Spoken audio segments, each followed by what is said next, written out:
Olá a todos! Bem-vindos ao nosso vídeo mais recente. Hoje vamos explorar um tópico fascinante e misterioso. Como era o mundo antes do grande dilúvio? Esta é uma pergunta que não só estimula a curiosidade dos entusiastas da história e da religião, mas também tem sido um assunto de debate entre estudiosos bíblicos, arqueólogos e cientistas há milhares de anos. Como a vida humana e a vida de outras criaturas se desenrolaram antes que essa grande calamidade mudasse todo o curso da história humana? Como era o clima, a geografia, a cultura, a religião, a tecnologia, a moralidade e a espiritualidade daqueles que viviam na Terra antes que Deus enviasse o dilúvio para purificar o mundo do pecado? Neste vídeo, não vamos apenas nos basear nas histórias da Bíblia, mas também examinar outras fontes históricas e científicas para explorar os eventos e mistérios que cercam o mundo no período anterior ao dilúvio. Certifique-se de ficar até o final, pois você ficará surpreso com o que vamos descobrir. Antes de começarmos, se você ainda não fez isso, por favor, clique no botão de curtir, inscreva-se no nosso canal e ative as notificações para não perder nenhum dos nossos novos vídeos. Não se esqueça de compartilhar este vídeo com seus amigos para que eles também possam aprender e explorar este tópico fascinante. E agora, vamos embarcar nesta empolgante jornada de descobertas. Longevidade milagrosa e diferenças climáticas. Um dos primeiros aspectos que precisamos entender sobre o mundo antes do dilúvio é a diferença marcante na longevidade humana. A Bíblia relata que as pessoas na era pré-dilúvio viviam vidas muito longas, frequentemente se estendendo por centenas de anos até perto de 1000 anos. Por exemplo, Adão, o primeiro homem criado por Deus, viveu até os 930 anos, Gênesis 5, e seu filho Sete viveu 912 anos, Gênesis 5:8. Matusalém, avô de Noé, foi a pessoa de maior longevidade da história, alcançando 969 anos, Gênesis 5:27. Quanto a Noé, famoso pela história do dilúvio, ele viveu até os 950 anos, Gênesis 9:29. Por que as pessoas podiam viver tanto tempo? Esta é uma questão que tem perplexado os estudiosos por séculos. Uma das hipóteses mais populares é que o ambiente de vida na Terra naquela época era muito favorável para a saúde e longevidade humana. Segundo essa teoria, a Terra naquela época estava coberta por uma espessa camada de vapor d'água, criando um clima ameno e úmido, que protegia o planeta da radiação solar. A Bíblia relata que durante o dilúvio, as fontes do grande abismo se romperam e as janelas do céu se abriram, fazendo com que a água inundasse a Terra. Gênesis 7:11. Isso pode ser entendido como a destruição da camada protetora de vapor d'água, resultando em uma mudança significativa no clima global. Após o dilúvio, o ambiente de vida tornou-se mais severo e a radiação solar começou a ter um impacto mais forte na saúde humana, levando a uma diminuição gradual da longevidade ao longo das gerações. Além da mudança climática, também precisamos considerar o papel dos fatores genéticos na longevidade das pessoas antes do dilúvio. Figuras bíblicas como Adão, Noé e Matusalém pertenciam a linhagens especiais abençoadas por Deus, o que pode ter contribuído para sua extraordinária longevidade. Para um mundo onde a interação entre o céu e a terra parecia muito mais próxima do que é hoje, pode-se argumentar que fatores sobrenaturais desempenharam um papel na proteção da saúde e na prolongação das vidas daqueles das linhagens escolhidas por Deus. Interação entre Deus e a humanidade. Um tempo de visões. O mundo antes do dilúvio também é notável pela relação direta e frequente entre Deus e a humanidade. A Bíblia relata que, antes da queda da humanidade no pecado, Deus comunicava-se diretamente com Adão e Eva, não apenas para orientá-los sobre como viver, mas também para alertá-los sobre perigos potenciais. Gênesis 2:16-17. Após comerem o fruto proibido e pecarem, Deus continuou a se comunicar com eles, mas com um tom mais severo, punindo-os e expulsando-os do Jardim do Éden. Gênesis 3:24. Uma das outras figuras notáveis desse período é Enoque, que é descrito como andando com Deus. Gênesis 5:24. Enoque não apenas viveu uma vida justa e permaneceu fiel a Deus, mas também era conhecido por suas habilidades proféticas. Em Judas 1:14-15, Enoque é descrito como tendo previsto o juízo de Deus sobre os ímpios que seriam destruídos no futuro. O que é particularmente interessante aqui é que Enoque não experimentou a morte como as outras pessoas. Em vez disso, Deus o levou diretamente ao céu, o que só aconteceu com outra figura na Bíblia, Elias, que foi levado ao céu em um redemoinho, segundo Reis 2:11. A comunicação direta entre Deus e figuras como Adão, Eva, Caim, Abel e Enoque mostra que o período pré-dilúvio foi um tempo em que a humanidade e o céu estavam muito mais próximos do que estão hoje. Isso também indica que o pecado e a maldade tiveram que atingir um nível extremo para que Deus decidisse destruir toda a humanidade através do dilúvio, Nefilim e a corrupção do mundo. Um dos elementos mais controversos do mundo pré-dilúvio é o surgimento de uma raça de gigantes e seres poderosos chamados Nefilim. A Bíblia relata que os filhos de Deus se casaram com as filhas dos homens e deram à luz os Nefilim. Gênesis 6:1-4. Mas quem eram os filhos de Deus e os Nefilim? Esta é uma pergunta que gerou muito debate entre estudiosos bíblicos. Uma das interpretações mais comuns é que os filhos de Deus eram anjos caídos, anjos que se rebelaram contra Deus e deixaram suas posições no céu para vir à terra e casar com mulheres humanas. Esta união resultou no nascimento dos Nefilim, seres que eram parte humanos e parte anjos. Essas criaturas eram notórias não apenas por sua força e altura, mas também por sua natureza violenta e perversa. Acredita-se que os Nefilim causaram muita violência e corrupção na terra, levando Deus a intervir e decidir destruir toda a humanidade através do dilúvio. A existência dos Nefilim é um tópico sensível e complexo, pois toca em muitos aspectos da religião, do sobrenatural e até da ficção científica. Alguns estudiosos sugerem que a história dos Nefilim poderia ser uma maneira de explicar a existência de estruturas gigantescas e misteriosas na história, como as pirâmides no Egito ou templos antigos na América do Sul.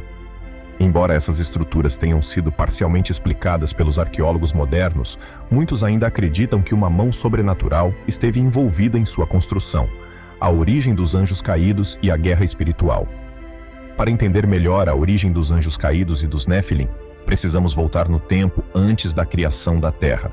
A Bíblia nos diz que antes do mundo atual ser formado, Deus existia em glória com seu Filho Jesus. João 17:5. Deus também criou os anjos, seres santos encarregados de adorá-lo e servi-lo. Entre os anjos, um se destacava por sua beleza, sabedoria e poder. Lúcifer, que significa estrela da manhã. Ezequiel 28:12-17. Lúcifer era um querubim ungido encarregado de cobrir o trono de Deus com suas asas.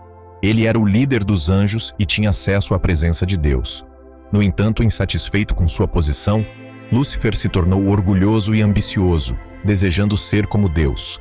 Sua inveja e ambição levaram à sua rebelião contra Deus, convencendo um terço dos outros anjos a se juntarem à sua rebelião. Apocalipse 12:4. No entanto, Deus, com poder supremo e justiça, não pôde permitir que isso continuasse. Ele expulsou Lúcifer e os anjos rebeldes do céu, lançando-os para a terra. Isaías 14:12-15. A partir de então, Lúcifer passou a ser conhecido como Satanás, o adversário, e os anjos rebeldes se tornaram demônios, espíritos malignos que operam sob o comando de Satanás. Isso marca a origem da guerra espiritual que percorre a história humana, o conflito entre o reino de Deus e o reino de Satanás. Quando Deus criou a terra e colocou os humanos nela, ele os fez à sua imagem. Gênesis 1:26-27. Satanás viu isso como uma oportunidade para se vingar de Deus e destruir sua criação. Satanás considerava a terra como seu território e via Adão e Eva como invasores que precisavam ser destruídos. Presença de Deus, e viveu na terra de Nod, a leste do Éden. Caim se casou e teve um filho chamado Enoque, a quem deu o nome da primeira cidade que construiu. Os descendentes de Caim cresceram e contribuíram para o progresso humano em áreas como agricultura, criação de gado, música e trabalho com metais. No entanto, essa linhagem também se distanciou de Deus e viveu em violência e imoralidade. Lameque e o aumento da violência e a corrupção da humanidade. A próxima história que mostra a corrupção da humanidade antes do dilúvio é a de Lameque, um descendente de Caim. Lameque foi o primeiro na história a ter várias esposas e também foi um assassino. Lameque se orgulhava de ter matado um homem por feri-lo e um garoto por machucá-lo. Gênesis 4:23-24. Isso indica que a violência e a imoralidade se espalharam pela terra, e os humanos não apenas cometeram pecado, mas também se orgulhavam disso. Essa corrupção não se limitou à linhagem de Caim, mas se espalhou por toda a humanidade. A Bíblia relata que a terra estava corrompida aos olhos de Deus e cheia de violência. Gênesis 6, 11 a 12. A maldade humana cresceu a ponto de Deus se arrepender de ter criado a humanidade e decidir destruir toda a humanidade, juntamente com as criaturas da terra. Gênesis 6, 7. A linhagem de Sete e a fidelidade a Deus. Enquanto a linhagem de Caim estava imersa em violência e imoralidade, a linhagem de Sete, o terceiro filho de Adão e Eva, destacou-se por sua fidelidade a Deus.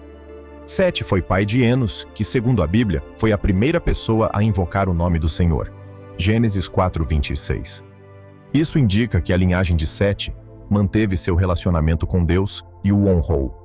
A linhagem de Sete continuou com aqueles que eram fiéis e temiam a Deus, como Enoque, que andava com Deus e foi levado por ele sem experimentar a morte. Gênesis 5, 24. Esta linhagem manteve fé e lealdade a Deus, mesmo vivendo em um mundo cheio de pecado e violência. Noé, um descendente de Sete, foi quem encontrou favor aos olhos do Senhor. Gênesis 6, 8. Noé era justo e irrepreensível entre os homens de seu tempo e andava com Deus. Gênesis 6, 9. Deus escolheu Noé para ser o protetor de um novo começo para a humanidade. E lhe deu uma tarefa especial: construir uma grande arca para salvar sua família e os animais do dilúvio iminente. A Arca de Noé, um símbolo de fidelidade e salvação. A arca que Noé construiu não era apenas um navio comum, mas uma magnífica realização de engenharia projetada pelo próprio Deus. Tinha 300 côvados de comprimento, cerca de 450 pés, 50 côvados de largura, cerca de 75 pés, e 30 côvados de altura, cerca de 45 pés. Gênesis 6,16. A arca tinha 3 andares com numerosos compartimentos internos e uma janela no topo, um côvado abaixo do telhado. A arca era feita de madeira de cipreste, um tipo de madeira durável e à prova d'água, coberta com betume por dentro e por fora para evitar a entrada de água. Esta era uma obra-prima da engenharia marítima e um símbolo da graça e misericórdia de Deus para com Noé e sua família. Noé levou cerca de 120 anos para construir a arca, de acordo com as instruções de Deus. Durante esse tempo, ele também pregou para seus contemporâneos, alertando-os sobre o dilúvio iminente e chamando-os ao arrependimento. Mas ninguém ouviu Noé. 2 Pedro 2,5. Eles continuaram vivendo como se nada fosse acontecer, zombando de Noé e considerando-o um louco. Não acreditavam que Deus julgaria o mundo com água, pois nunca havia chovido na terra antes. Não perceberam que as fontes do grande abismo se romperiam e as janelas dos céus se abririam, derramando água sobre a terra, e que ninguém além de Noé e sua família sobreviveria. Eles não entenderam que a única maneira de ser salvo era entrar na arca. Então chegou o dia em que Deus disse a Noé: "Entre na arca você e toda a sua casa, pois eu vi que você é justo diante de mim nesta geração." Gênesis 7:1. Noé obedeceu a Deus e entrou na arca com sua família e os animais que Deus havia instruído. Noé tinha 600 anos quando as águas do dilúvio vieram sobre a terra no dia determinado por Deus. As fontes do grande abismo se romperam, as janelas dos céus foram abertas e a chuva caiu sobre a terra por 40 dias e 40 noites. Gênesis 7:11 a 12. As águas subiram e se espalharam sobre a terra e a arca flutuou na superfície das águas. As águas subiram ainda mais e cobriram todas as altas montanhas sob todo o céu. As águas subiram mais de 15 côvados acima dos cumes das montanhas, e todas as altas montanhas foram cobertas. Todo ser vivo que se movia sobre a terra pereceu. Aves, gado, animais selvagens, todas as criaturas que se movem sobre a terra e toda a humanidade. Tudo o que estava em terra firme e tinha o sopro de vida em suas narinas morreu. Todo ser vivo na face da terra foi exterminado. Pessoas e animais, e as criaturas que se movem pelo chão, e as aves foram eliminadas da terra. Apenas Noé e aqueles com ele na arca restaram. Gênesis 7, 21 a 23. Noé e os que estavam na arca ficaram isolados do mundo por 150 dias enquanto as águas cobriam a terra. Mas Deus lembrou-se de Noé e enviou um vento sobre a terra, e as águas começaram a recuar. Gênesis 8:1. As fontes do abismo e as janelas dos céus foram fechadas, e a chuva do céu foi contida. As águas continuaram a recuar da terra, e ao final de 150 dias, as águas haviam diminuído. No 17º dia do 7º mês, a arca repousou sobre os montes Ararat. As águas continuaram a recuar até o 10º mês. No primeiro dia do 10º mês, os cumes das montanhas tornaram-se visíveis. Gênesis 8:3-5. Noé esperou mais 40 dias e então abriu a janela da arca que havia feito e enviou um corvo. O corvo ficou voando de um lado para o outro até que as águas secaram da terra. Então, Noé enviou uma pomba para ver se as águas haviam recuado da superfície do solo. Mas a pomba não encontrou lugar para pousar, porque havia água sobre toda a superfície da terra. Então, ela retornou a Noé na arca. Noé estendeu a mão, pegou a pomba e a trouxe de volta para si na arca. Ele esperou mais 7 dias e novamente enviou a pomba da arca. Quando a pomba retornou a ele à tarde, trouxe no bico uma folha de oliveira recentemente brotada. Então Noé soube que as águas haviam recuado da terra. Ele esperou mais 7 dias e enviou a pomba novamente, mas desta vez ela não voltou para ele. Gênesis 8:6-12.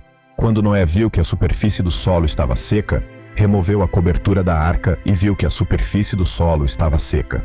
No primeiro dia do primeiro mês do 61º ano de Noé, as águas haviam secado da terra. Noé e sua família haviam vivido na arca por mais de 1 ano, mas finalmente Deus lhes disse para sair da arca. Saia da arca, você e sua esposa, e seus filhos e as esposas de seus filhos.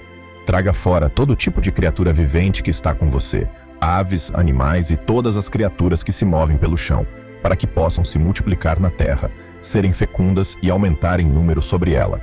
Gênesis 8:16-17. Noé, sua família e todos os animais saíram da arca e começaram uma nova vida em uma terra purificada. A aliança de Deus e o arco-íris, uma promessa eterna. Após sair da arca, a primeira coisa que Noé fez foi construir um altar ao Senhor e oferecer holocaustos de animais puros e aves puras sobre ele. O Senhor sentiu o aroma agradável e disse em seu coração que nunca mais maldições a terra por causa dos seres humanos, mesmo que toda a inclinação do coração humano seja mal desde a infância. Gênesis 8:20-1.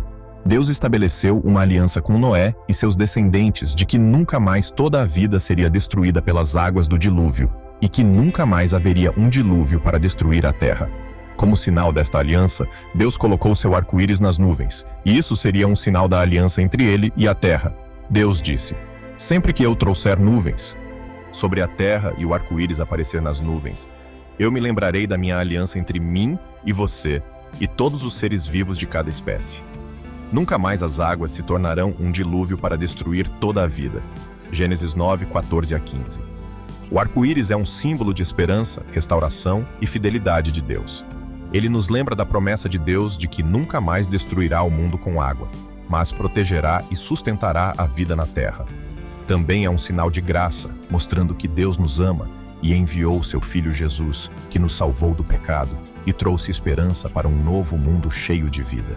Assim, a história do dilúvio não é apenas uma lição sobre o julgamento de Deus, mas também um lembrete de sua misericórdia e amor infinitos pela humanidade. Esperamos que, através deste vídeo, você tenha adquirido uma compreensão mais profunda do mundo pré-dilúvio e fortalecido sua fé na Bíblia. Se você achou este vídeo útil, por favor, dê um like, inscreva-se no nosso canal e compartilhe este vídeo com seus amigos. Obrigado por assistir e nos vemos no próximo vídeo. Fique com Deus e ore para que a paz dele venha até você. Olá a todos! Bem-vindos ao nosso vídeo mais recente. Hoje, exploraremos um tópico fascinante e misterioso. Como era o mundo antes da grande inundação? Esta é uma questão que não só estimula a curiosidade de entusiastas da história e da religião, mas também tem sido um tema de debate entre estudiosos bíblicos, arqueólogos e cientistas há milhares de anos. Como era a vida humana e a vida de outras criaturas antes que essa grande calamidade mudasse todo o curso da história humana? Como era o clima, a geografia, a cultura, a religião, a tecnologia, a moralidade e a espiritualidade daqueles que viviam na Terra antes que Deus enviasse o dilúvio para purificar o mundo do pecado? Neste vídeo, não dependeremos apenas das histórias da Bíblia, mas também examinaremos outras fontes históricas e científicas para explorar os eventos e mistérios que cercam o mundo no período pré-dilúvio. Certifique-se de ficar conosco até o final, pois você ficará surpreso com o que vamos descobrir.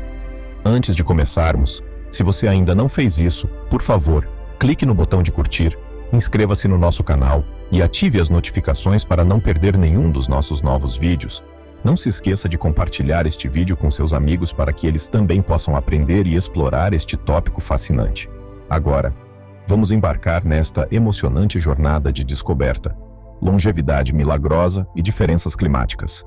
Um dos primeiros aspectos que precisamos entender sobre o mundo antes do dilúvio é a grande diferença na longevidade humana.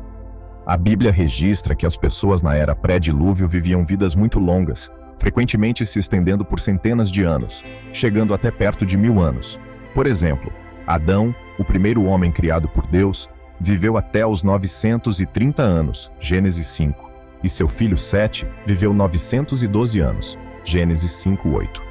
Matusalém, avô de Noé, foi a pessoa que mais viveu na história, alcançando 969 anos, Gênesis 5:27. Quanto a Noé, famoso pela história do dilúvio, ele viveu até os 950 anos, Gênesis 9:29. Por que as pessoas podiam viver tanto tempo? Esta é uma questão que tem intrigado os estudiosos por séculos. Uma das hipóteses mais populares é que o ambiente terrestre naquela época era muito favorável para a saúde e longevidade humana. De acordo com essa teoria, a Terra naqueles dias estava coberta por uma espessa camada de vapor d'água, criando um clima ameno e úmido que protegia o planeta da radiação solar. A Bíblia registra que durante o dilúvio, as fontes do grande abismo se romperam e as janelas dos céus foram abertas, fazendo com que a água inundasse a terra. Gênesis 7:11. Isso pode ser entendido como a destruição da camada protetora de vapor d'água, resultando em uma mudança significativa no clima global. Após o dilúvio, o ambiente de vida tornou-se mais severo e a radiação solar começou a ter um impacto maior na saúde humana, levando a uma diminuição gradual na longevidade ao longo das gerações. Além da mudança climática, também precisamos considerar o papel dos fatores genéticos na longevidade das pessoas antes do dilúvio. Figuras bíblicas como Adão, Noé e Matusalém pertenciam a linhagens especiais abençoadas por Deus, o que pode ter contribuído para sua longevidade extraordinária. Em um mundo onde a interação entre o céu e a terra parecia muito mais próxima do que é hoje, pode-se argumentar que fatores sobrenaturais desempenharam um papel na proteção da saúde e na prolongação das vidas daqueles das linhagens escolhidas por Deus. Parecia muito mais próxima do que é hoje. Pode-se argumentar que fatores sobrenaturais desempenharam um papel na proteção da saúde e na prolongação das vidas daqueles das linhagens escolhidas por Deus. O mundo antes do dilúvio também é notável pela relação direta e frequente entre Deus e a humanidade. A Bíblia registra que antes da humanidade cair em pecado, Deus comunicava-se diretamente com Adão e Eva, não apenas para orientá-los sobre como viver, mas também para adverti-los sobre perigos potenciais. Gênesis 2:16-17. Depois que comeram o fruto proibido e pecaram, Deus continuou a se comunicar com eles, mas com um tom mais severo, punindo-os e expulsando-os do jardim do Éden. Gênesis 3:9-24. Outra figura notável desse período é Enoque, descrito como alguém que andava com Deus. Gênesis 5:24. Enoque não apenas viveu uma vida justa e permaneceu fiel a Deus, mas também era conhecido por suas habilidades proféticas. Em Judas 1:14-15, Enoque é descrito como tendo predito o julgamento de Deus sobre os ímpios que seriam destruídos no futuro. O que é particularmente interessante é que Enoque não experimentou a morte como outras pessoas. Em vez disso, Deus o levou diretamente para o céu, o que só aconteceu com uma outra figura na Bíblia, Elias, que foi levado ao céu em um redemoinho. Reis 2:11. A comunicação direta entre Deus e figuras como Adão, Eva, Caim, Abel e Enoque mostra que o período pré-diluviano foi um tempo em que a humanidade e o céu estavam muito mais próximos do que estão hoje. Isso também indica que o pecado e a maldade tiveram que atingir um nível extremo para que Deus decidisse destruir toda a humanidade através do dilúvio. Nefilim e a corrupção do mundo. Um dos elementos mais controversos do mundo pré-diluviano é a aparição de uma raça de gigantes e seres poderosos chamados Nefilim. A Bíblia registra que os filhos de Deus se uniram às filhas dos homens e deram origem aos Nefilim. Gênesis 6:1-4. Mas quem eram os filhos de Deus e os Nefilim? Esta é uma questão que gerou muitos debates entre estudiosos bíblicos.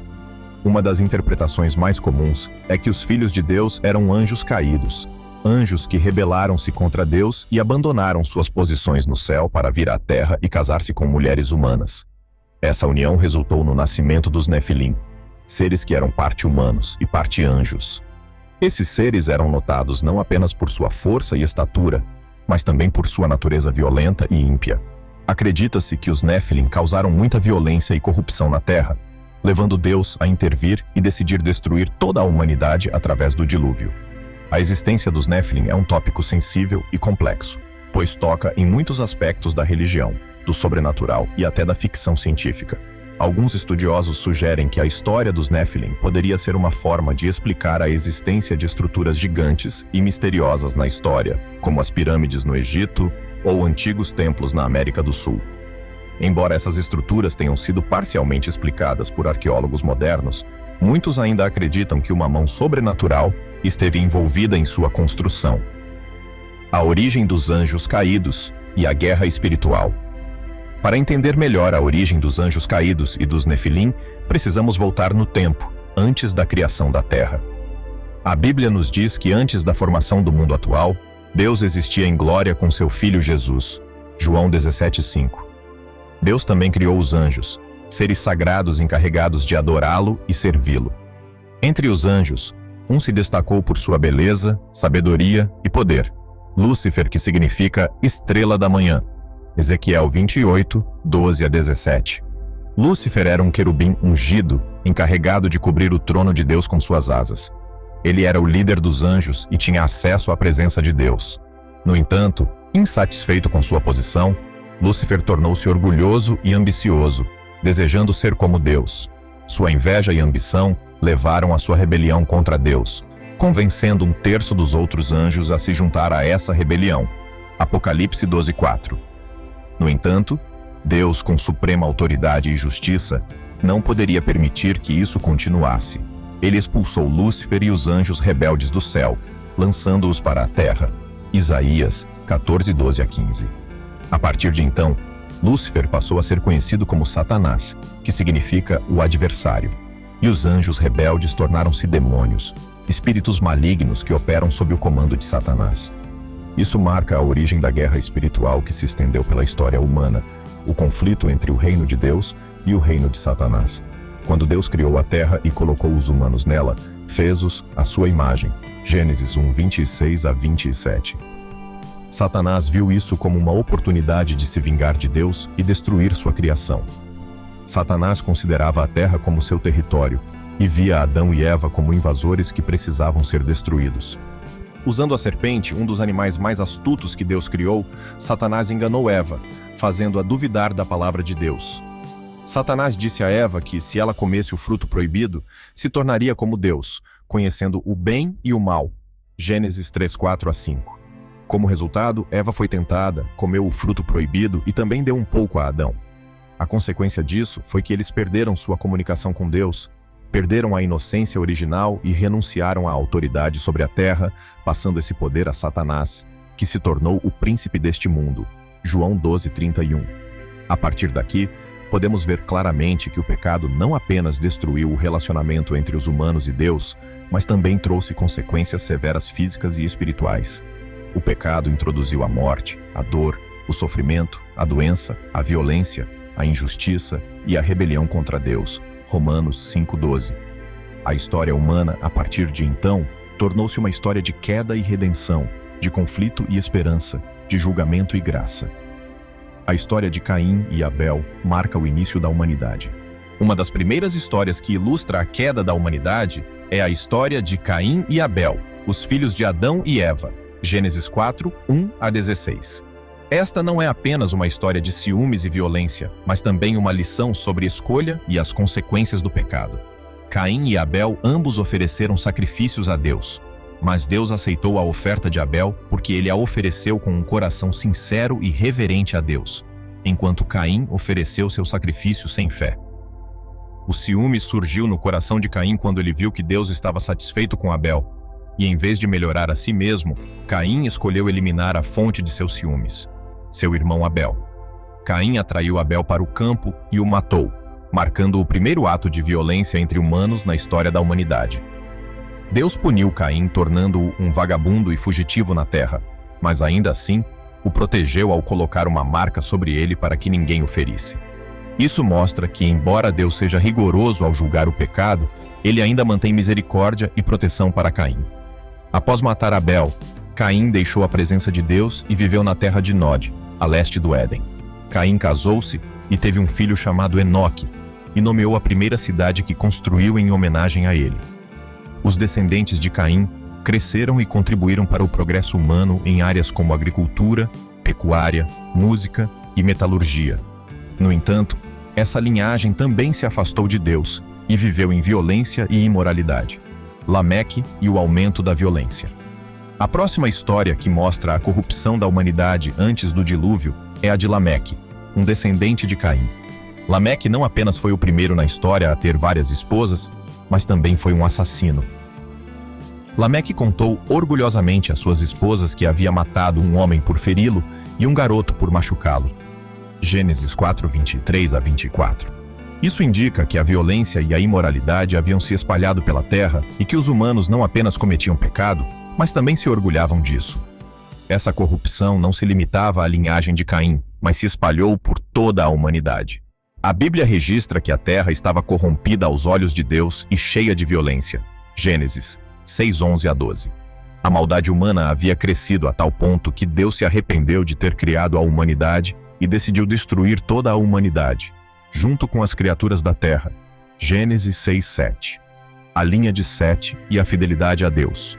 Enquanto a linhagem de Caim estava imersa em violência e imoralidade, a linhagem de Sete, o terceiro filho de Adão e Eva, destacou-se por sua fidelidade a Deus. Sete foi pai de Enos, que a Bíblia registra como a primeira pessoa a invocar o nome do Senhor, Gênesis 4:26. Isso indica que a linhagem de Sete manteve seu relacionamento com Deus e o honrou. A linhagem de Sete continuou com aqueles que eram fiéis e temiam a Deus, como Enoque, que andava com Deus e foi levado por ele sem experimentar a morte, Gênesis 5:24.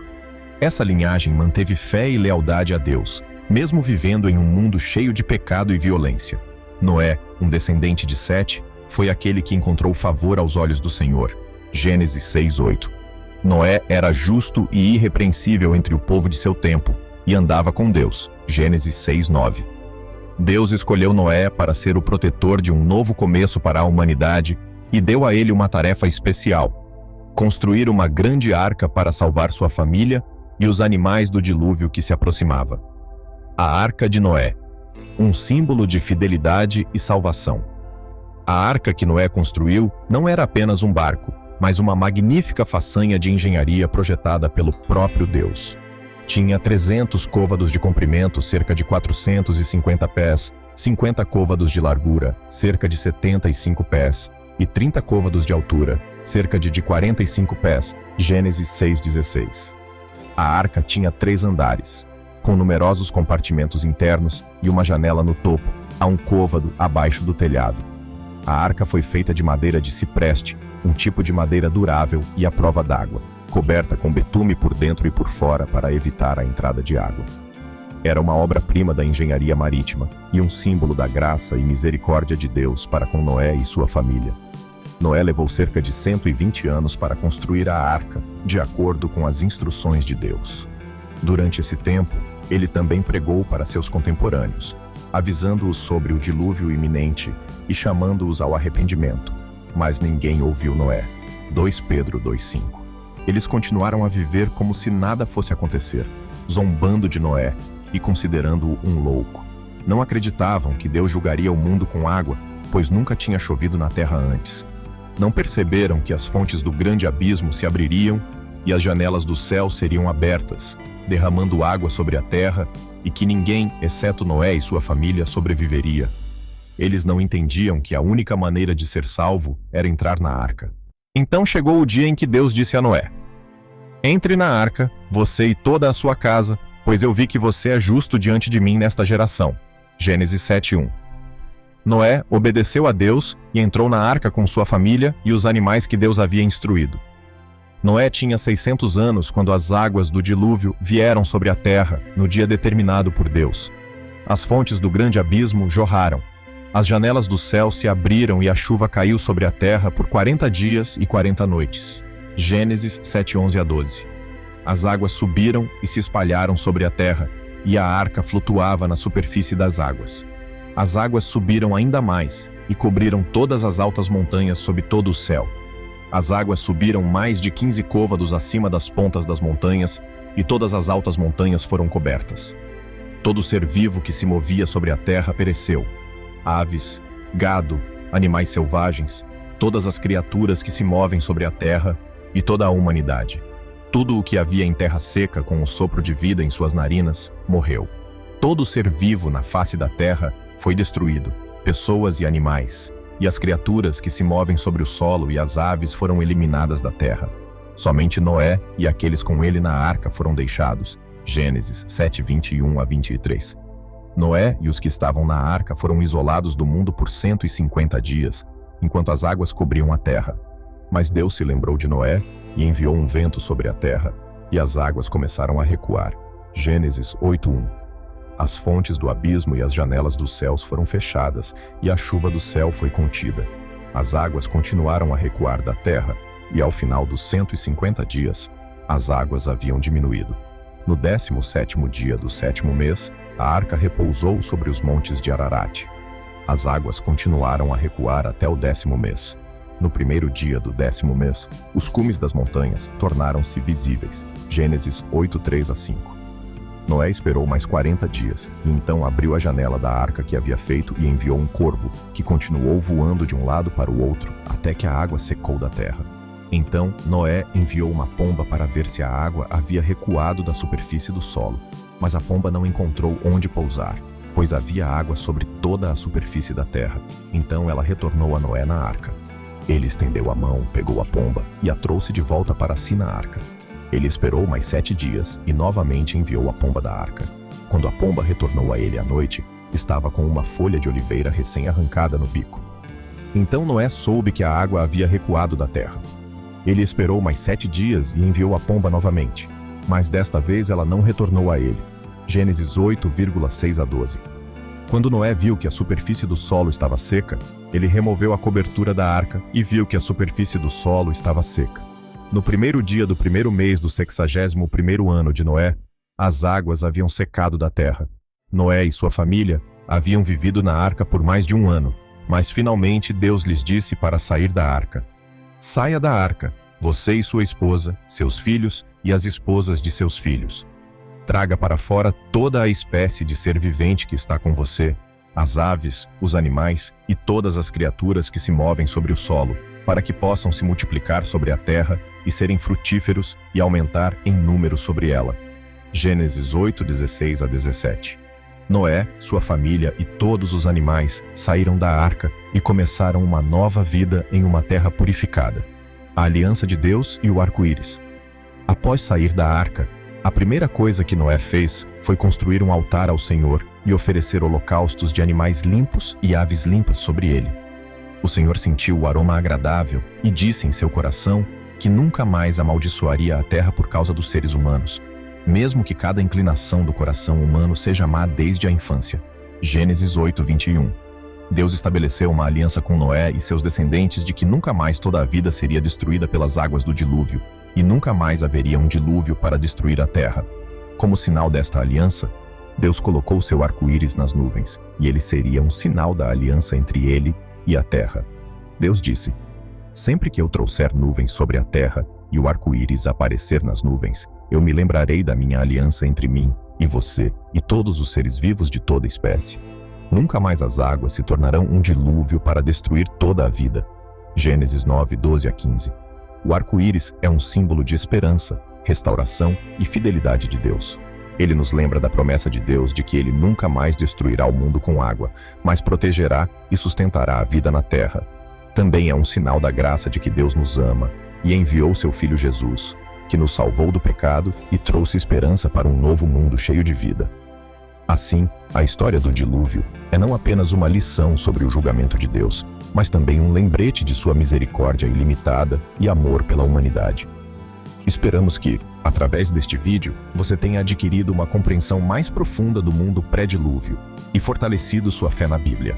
Se você achou este vídeo útil, por favor, dê um joinha, inscreva-se em nosso canal